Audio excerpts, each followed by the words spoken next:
ఎదురు చూస్తున్నాను.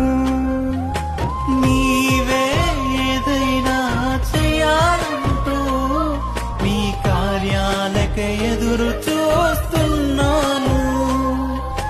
తప్పక చేస్తావని నిన్ను నమ్మి, తప్పక చేస్తావని నిన్ను నమ్మి నీ కరముపై దృష్టి ఉంచినానయ్యా. నీ కరముపై దృష్టి ఉంచినానయ్యా.